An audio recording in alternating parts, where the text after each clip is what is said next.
الصلاة والسلام على رسوله الكريم وعلى آله وأصحابه أجمعين أما بعد وقال النبي صلى الله عليه وسلم خير الخطائين التوابون أو كما قال عليه الصلاة والسلام. عزیزان محترم، اللہ رب العزت نے اس انسان کی سرشت اور فطرت میں یہ چیز رکھی ہے، کبھی انسانی طبیعت جو ہے بہت زیادہ نیکیوں کی طرف مائل ہوتی ہے، اور کبھی کبھی جب انسان پر غلبہ ہوتا ہے شہوات کا، غلبہ ہوتا ہے نفس امارہ کا، اور غلبہ ہوتا ہے شیطانی چالوں کا، تو انسان گناہ کی طرف چلا جاتا ہے، اللہ رب العزت کی نافرمانی کر بیٹھتا ہے. اللہ رب العزت کا کتنا بڑا اور عظیم احسان ہے تمام انسانیت پر کہ اللہ تبارک و تعالیٰ نے گناہ کرنے کے باوجود انسان کو اپنے در سے دھتکارا نہیں ہے، دور نہیں کیا، اسے راندہ درگاہ نہیں کیا ہے، بلکہ گناہ کرنے کے بعد بھی اس کے لیے آپشن کھلے رکھے ہیں، جن میں یہ ہے کہ انسان سے اگر کوئی گناہ سرزد ہوا، کسی نافرمانی کا انسان نے ارتکاب کیا، تو فوراً وہ اللہ رب العزت کی طرف رجوع کرے اور اللہ سے اس گناہ پر توبہ کرتا رہے یہاں تک کہ وہ گناہ جو ہے معاف ہو جائے. تو ایسے گناہوں کے بارے میں اللہ تبارک و تعالیٰ ارشاد فرماتا ہے کہ اگر انسان نے اللہ کا کوئی حق جو ہے تلف کیا، ضائع کیا اور اسے ادا نہیں کیا، پھر اس کے نتیجے میں انسان اللہ سے توبہ کرتا ہے، تو اللہ تبارک و تعالیٰ اس گناہ کو معاف فرما دیتا ہے. اور یہ حدیث پاک میں اللہ کے نبی صلی اللہ علیہ وسلم نے ارشاد فرمایا کل بنی آدم خطاؤن، کہ آدم کی جو اولاد ہے تمام کی تمام گناہ کرنے والی ہے، سب سے گناہ ہو جاتے ہیں، لیکن خیر الخطائین التوابون، بہترین گناہ کرنے والے وہ ہیں کہ جب ان سے کوئی گناہ، کوئی قصور سرزد ہو جائے، فوراً اللہ تبارک و تعالیٰ سے وہ توبہ کرتے ہیں. تو ایسے توبہ کرنے والے لوگوں کو، ایسے گناہ گاروں کو جو گناہ کرنے کے بعد اللہ کے حضور رو رو کر گڑ گڑا کر دعا کرتے ہو، انہیں بہترین توبہ کا، بہترین گناہ کرنے والے کہا گیا ہے. توبہ کی دین اسلام میں بڑی اہمیت ہے، قرآن پاک میں خاص طور سے اس کا ذکر کیا گیا. تو عزیزان محترم، بنیادی چیز یہ ہے کہ انسان اور فرشتے میں یہی ایک فرق ہے کہ انسان جب روحانی ترقیات کی طرف دوڑتا ہے، اللہ کے قریب ہوتا ہے، اللہ کا فرما بردار بندہ بن کر رہتا ہے، تو فرشتوں پر جو ہے سبقت لے جاتا ہے. فرشتے بہت پیچھے رہ جاتے ہیں انسان سے، اس لیے کہ فرشتوں کی جو سرشت ہے، ان کی جو نیچر اور فطرت ہے، تو فرشتوں کی فطرت میں گناہ نہیں ہے. وہ تو اللہ رب العزت کے ہر حکم کے تابع ہوتے ہیں. جو حکم اللہ تبارک و تعالیٰ نے دے دیا، جو ذمہ داری اور ڈیوٹی اللہ کی طرف سے لگا دی گئی، اسے بس منوان پورا کرتے رہتے ہیں. یہ فرشتوں کی خاصیت ہے. فرشتوں کی جو فطرت اور سرشت ہے اس میں گناہ کا مادہ نہیں رکھا گیا، لیکن یہ انسان فرشتوں پر سبقت اس وقت لے جاتا ہے جب اس کی فطرت میں گناہ کا مادہ رکھا گیا ہے، اور اس کے باوجود وہ شیطان کی چالوں میں نہیں آتا، اس کے فریب میں گرفتار نہیں ہوتا، اور اپنے آپ کو سپرد کر دیتا ہے اللہ رب العزت کے احکامات کے، اپنے آپ کو سپرد کرتا ہے نبی کریم صلی اللہ علیہ وسلم کی تعلیمات کے، اور نیکیوں پر نیکیاں کرتا چلا جاتا ہے، گناہوں سے دور رہتا ہے. تو پھر انسان فرشتوں کو بہت پیچھے چھوڑ دیتا ہے. لیکن چونکہ انسان کی فطرت میں گناہ رکھا گیا اور گناہ کرنے کی صلاحیت رکھی گئی ہے، اسے آپشن دے دیے گئے ہیں کہ چاہے تو وہ نیکی کا راستہ چن لے، چاہے تو بدی کا راستہ، گناہ کا راستہ چن لے. اسی کے مطابق اللہ کی طرف سے پھر اس کے ساتھ سلوک کیا جائے گا کہ انسان نیکیوں کے راستے چل کر آیا ہے یا گناہوں کے اور غلط کاریوں کے راستے پر چل کر آیا ہے. اب اگر انسان دنیا میں توبہ کر لیتا ہے، معافی مانگتا ہے، اللہ کے سامنے روتا اور گڑ گڑاتا ہے، تو قرآن کریم میں اس طرح سے بہت سارے جملوں میں، قرآنی آیات میں لفظ عفون کا استعمال کیا گیا ہے کہ اللہ تبارک و تعالیٰ معاف کرنے والا ہے. عفا یعفو کہتے ہیں عربی زبان میں ایک ایسی چیز کو جو مٹا دی جائے، جسے بالکل جڑ سے ختم کر دیا جائے، جس کے آثار اور نشانات نہ رہ سکتے ہو. کسی بھی چیز کو اس طرح سے مٹا دینا کہ پھر وہ دوبارہ جو ہے واپس نہ آ سکتی ہو. بورڈ پر ہم جو چیز لکھتے اسے لکھنے کے بعد میں جب ہم اسے مٹا دیتے ہیں، ختم کر دیتے ہیں، تو ختم کر دینے کے بعد اسے اگر دوبارہ واپس لانا چاہیں تو واپس نہیں لا سکتے، وہ تو مٹ چکی ہے۔ تو عفون کا بھی یہی مطلب ہے کہ اللہ تبارک و تعالیٰ سے جب کوئی اپنے گناہوں کی معافی مانگتا ہے اور گناہوں پر شرمندہ ہوتا ہے، اس کے سامنے روتا اور گڑ گڑاتا ہے، تو اللہ تبارک و تعالیٰ اسے اس طرح سے معاف فرما دیتا ہے کہ گویا اب اس نے اب سے پہلے کوئی گناہ کیے ہی نہیں ہے، کوئی جرم اس سے سرزد ہی نہیں ہوا۔ بعض جرائم ایسے ہیں جن کی تفصیل جو ہے وہ بتا دی گئی ہے احادیث شریفہ کے ذریعے اور خود قرآن کریم کے ذریعے، کہ دنیا میں انسان پر دو قسم کے حقوق جو ہیں وہ عائد کیے گئے ہیں۔ پہلا حق اللہ رب العزت کا ہے۔ اللہ رب العزت نے جو جو حقوق ہمارے اوپر عائد کیے ہیں، ان میں کوئی بھی حق اگر ہم اللہ کا پورا نہیں کرتے تو پھر اللہ کی طرف سے ہماری پکڑ ہوگی۔ معافی مانگ لیتے ہیں، بھرپائی کر لیتے ہیں تو پھر ٹھیک ہے، معاف کر دیتا ہے اللہ تبارک و تعالیٰ۔ لیکن اگر خدا نخواستہ حقوق اللہ کو ہم نے تلف کرتے رہے، ہم ضائع کرتے رہے اور پھر مرتے وقت تک توبہ نہیں کی، تو قیامت میں اللہ رب العزت کی رحمت اگر جوش میں آ گئی اور اس نے ہمیں معاف کرنا چاہا تو معاف فرما دے گا۔ لیکن دوسری قسم حقوق کی حقوق العباد کی ہے، یعنی بندوں کے حقوق۔ اس دنیا میں رہتے ہوئے اللہ تبارک و تعالیٰ نے بندوں کی بھی کچھ حقوق ہمارے اوپر جو ہے عائد کیے ہیں۔ مثلاً ہمارے اوپر ہمارے ماں باپ کے حقوق ہیں کہ ہم ان کے ساتھ بھلائی کا معاملہ کریں، خیر کا معاملہ کریں اور ان کی خدمت کرتے رہیں۔ وہ بڑھاپے کی حالت کو پہنچے تو ان کی خدمات کی جائے، ان کی تابعداری کرتے رہیں، پوری زندگی فرما برداری کی جائے، ان کی نافرمانی نہ کی جائے، ایسے کاموں میں نافرمانی نہ کی جائے جو اللہ رب العزت کے احکامات کے دائرے سے باہر نکلنے والے نہیں ہیں۔ یعنی ایک حدیث میں نبی کریم صلی اللہ علیہ وسلم نے اصول اور بنیاد بتا دی ہے کہ لا طاعت لمخلوق فی معصیت الخالق، کہ مخلوق کی جو اطاعت ہے وہ اللہ کی نافرمانی کر کے نہیں کرنی ہے۔ اگر ہمارے ماں باپ کوئی ایسا حکم دیتے ہیں جس سے اللہ بھی ہمیں نہیں روکتا ہے تو پھر ہمیں وہ کام کر لینا ہے۔ ہاں اگر ماں باپ کوئی ایسے کام جسے شریعت منع کرتی ہو، مثلا خدا نخواستہ ماں باپ کہیں کہ آپ جو ہے فلاں مزار پہ چادر چڑھا کے آ جائیں، اب ظاہر سی بات ہے یہ کھلا شرک ہے، تو اس معاملے میں ماں باپ کی اطاعت نہیں کرنی ہے۔ باقی تمام معاملات میں اطاعت کرنی ہے، خدمت گزاری کرنی ہے، بہت دیکھ بھال کرنی ہے۔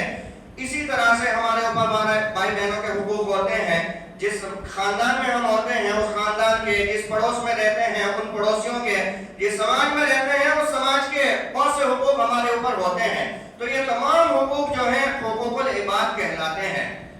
حقوق العباد اگر انسان سے ضائع ہو جاتے ہیں اور وہ انہیں پورا نہیں کر پاتا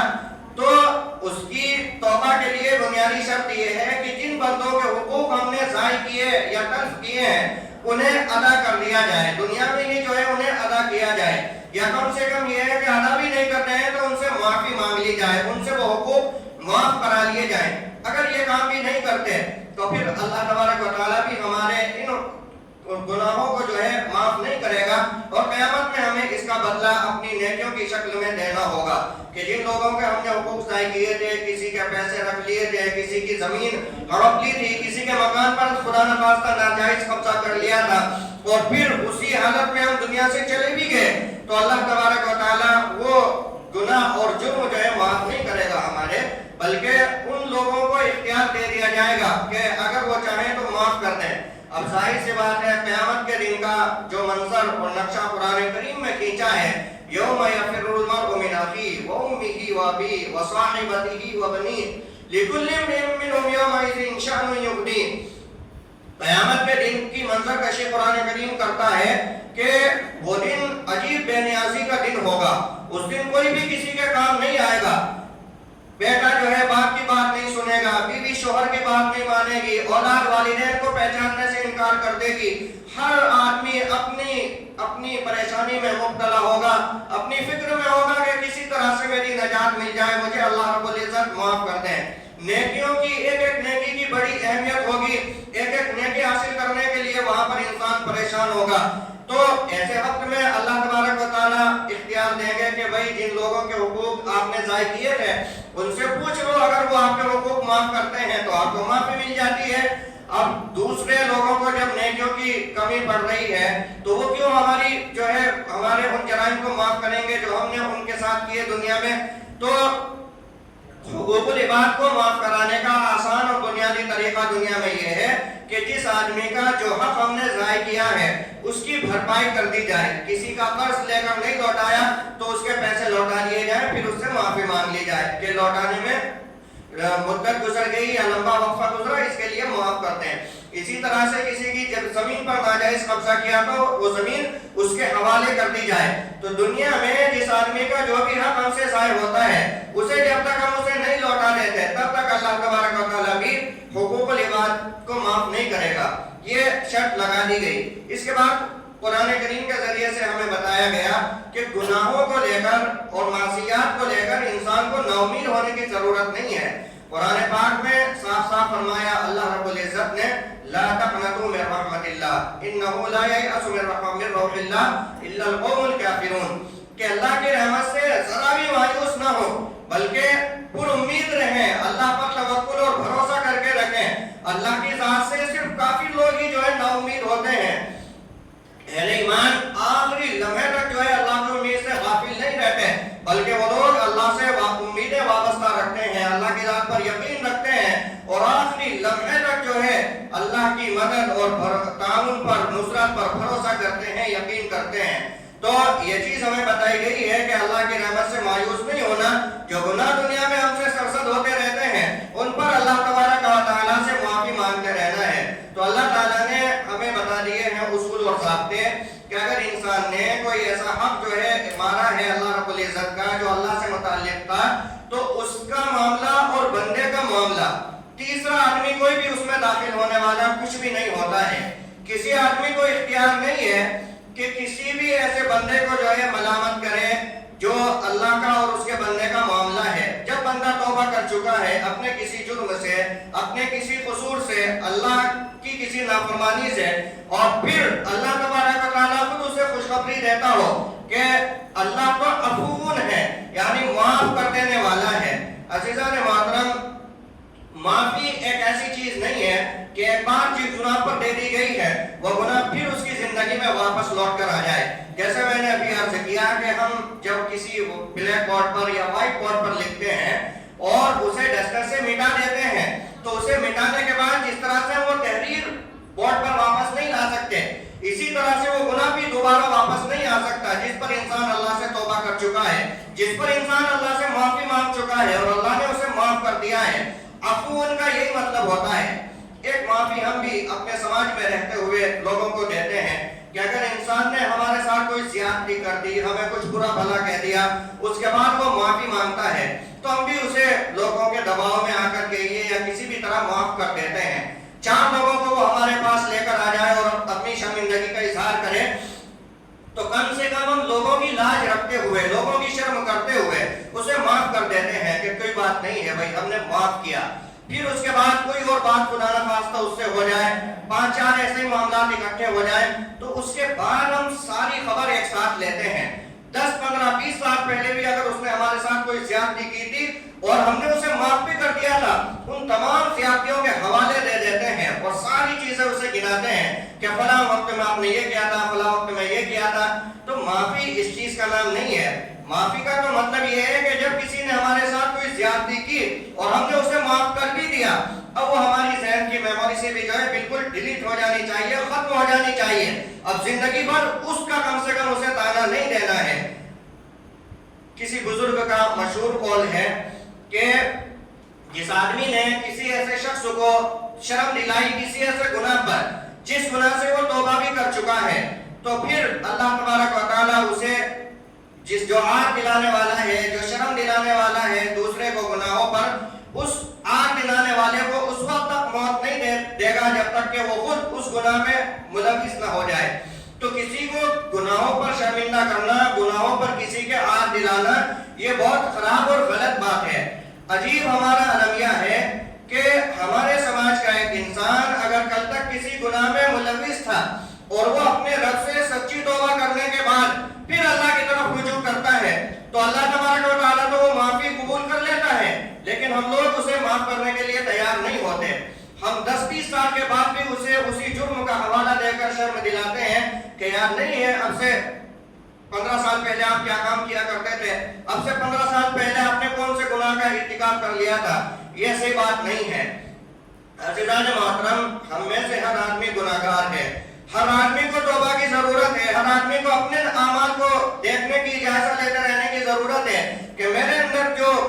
جرائم کی ایک صفت رکھی گئی ہے، میرے اندر کیا کیا خامیاں ہیں، میری شخصیت کے کون کون سے پہلو ایسے ہیں جو کمزور پہلو ہیں شرعی اعتبار سے جن پر میری پکڑ ہو سکتی ہے۔ تو انسان، بہترین انسان وہ ہے جو خود اپنا محاسبہ کرتا رہے، اپنا جائزہ لینے کی ضرورت ہے کہ میری شخصیت کے کون سے پہلو کمزور ہیں جنہیں اصلاح کی ضرورت ہے، جنہیں درست کر لینا ہے۔ آدمی کی اگر یہ سوچ ہوگی تو پھر ہمیں فرصت ہی نہیں ملے گی کسی دوسرے کے گناہوں کو دیکھنے کی، کہ اسے کسی دوسرے کے کام پر جو ہے نگاہ ڈالنے کی۔ قرآن کریم میں سورۃ الحجرات میں واضح طور پر اعلان کیا گیا ہے، منع کیا گیا، لا تنابزوا بالالقاب، کہ ایک تو کسی کو لا تلمزوا انفسکم ولا تنابزوا بالالقاب، کہ ایک تو کسی کو آگ نہ دلاؤ کسی بھی چیز پر، اور دوسرے یہ کہ برے لقب سے نہ پکارو، تانا نہیں دینا ہے کسی کو، کسی بھی کام کے تعلق سے تانا نہیں دینا چاہیے، اور اسی طرح سے کسی کو برے لقب سے بھی نہیں پکارنا چاہیے۔ قرآن کریم ہمیں اس چیز سے منع کرتا ہے۔ تو عزیزان محترم، ایک آدمی ہمارے سماج کا اگر کچھ عرصہ پہلے تک نماز نہیں پڑھتا تھا، اس نے اللہ کے خوف سے کسی کی دعوت دینے کے طفیل میں مسجد میں آنا جانا شروع کیا، تو اگر ہم نے کنٹرول کر بھی لیا زبان سے، تو ایسی آنکھوں سے اسے دیکھا جاتا ہے کہ وہ محسوس کرتا ہے کہ میں کسی اجنبی ماحول میں آ گیا ہوں، اور آنکھوں کے وہ تیر ایسے سب اس کی شخصیت کو مجروح کرتے ہیں کہ کئی بار انسان پھر دوبارہ واپس پلٹ جاتا ہے کہ میں مسجد میں جاتا ہوں تو اللہ تو مجھ سے راضی ہے، لیکن اس کے بندے مجھ سے راضی نہیں ہو رہے ہیں، وہ نہیں چاہتے کہ میں مسجد میں آ جاؤں۔ کئی بار بطور مذاق بھی اسے کہہ دیا جاتا ہے کہ کیا بات ہے بھائی، آج کل بڑا مسجد میں نظر آ رہے ہیں، کچھ مسئلہ ہے کیا؟ یہ اللہ کا گھر ہے، ایسا گھر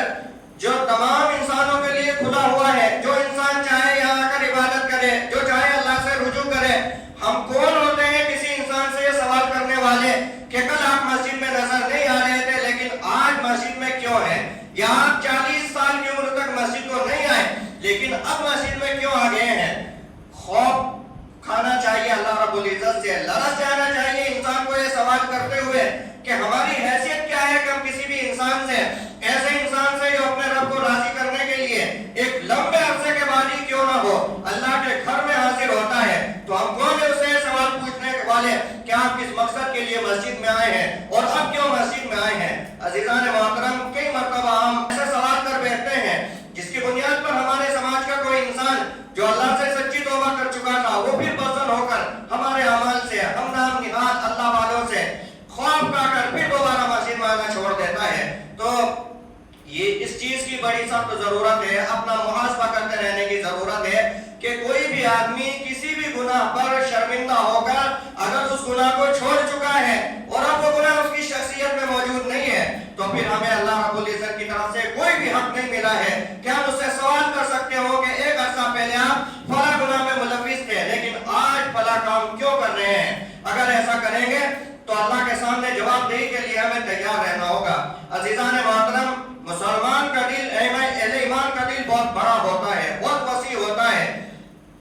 وہ مسلمان ہی تھے جن کے کردار اور اخلاق کو دیکھ کر اجنبی لوگ مسلمان ہو جاتے تھے، اجنبی لوگ اللہ والے بن جاتے تھے، لیکن کیا یہ حقیقتاً ہماری اسلام کی نمائندگی ہے؟ کیا حقیقتاً ہم اسلام کے نام لیوا ہے کہ ہمارے اپنے سماج کا، اپنے اعزا اور اقربا کا کوئی ایسا آدمی جب کسی گناہ کو چھوڑ چکا ہے ہم دوبارہ سے اسے اسی گناہ پر ہار دلائیں، دوبارہ اس گناہ پر شرم دلائیں اور اسے تانے دیں ان گناہوں کے بارے میں جن گناہوں پر وہ اللہ سے معافی مانگ چکا ہے؟ ڈرنا چاہیے، خوف کھانا چاہیے اللہ رب العزت سے کہ اگر اللہ نے ہمارے گناہوں کا اتنا سخت حساب لینا شروع کر دیا تو ہمارا کیا ہوگا؟ نجات ناممکن ہو جائے گی۔ اس لیے عزیزان محترم، ضرورت اس بات کی ہے کہ ہمارے سماج کا کوئی بچہ، کوئی جوان، کوئی بوڑھا، کوئی بھی اہل ایمان جب کسی گناہ سے توبہ کر کے اللہ کے حضور حاضر ہوتا ہے، مسجد میں آتا ہے، نمازیں پڑھتا ہے، تو اس کا ویلکم کرنا چاہیے، اسے جو ہے نا اچھے سے ریسیو کرنا چاہیے کہ ماشاءاللہ بہت اچھا لگا آپ مسجد میں نظر آئے، اور اسی طرح سے پابندی سے آتے رہیے، بڑا اچھا لگا ماشاءاللہ، چہرے پر کیسا نور آپ کے نظر آ رہا ہے مسجد میں آنے کی وجہ سے، وضو کرنے کی وجہ سے۔ مزید اسے نماز کے فضائل بتانے کی ضرورت ہے، مزید اسے وضو کے فضائل بتائے جائیں، نماز سے اس کی شخصیت پر جو اثرات ظاہر ہو رہے ہیں ان اثرات کو جو ہے بتایا جائے، توجہ دلائی جائے کہ دیکھیں آپ سے پہلے آپ نماز نہیں پڑھتے تھے تو فلاں فلاں خامیت نظر آتی تھی، اب ماشاءاللہ نماز پڑھ رہے ہیں تو کتنی اچھائیاں نظر آ رہی ہیں، کیسا اچھا لگتا ہے جب آپ ہمارے ساتھ نماز پڑھتے ہیں، پھر ہم ساتھ اکٹھے ہوتے ہیں، باتیں کرتے ہیں، نماز کے وقت میں مسجد میں حاضر ہوتے ہیں، یہ انداز ہونا چاہیے۔ ضرورت اس بات کی ہے کہ ہم بجائے اس کے کہ دوسرے کے گناہوں پر نظر رکھیں اپنا احتساب کرتے رہیں۔ اللہ نے ہمیں قرآن کریم میں اور نبی کریم صلی اللہ علیہ وسلم نے احادیث طیبہ میں اسی کی تلقین فرمائی ہے۔ اللہ رب العزت ہمیں صالح اعمال کرنے کی توفیق عطا فرمائے اور آخرت کی تیاری کی توفیق عطا فرمائے۔ وآخر دعوانا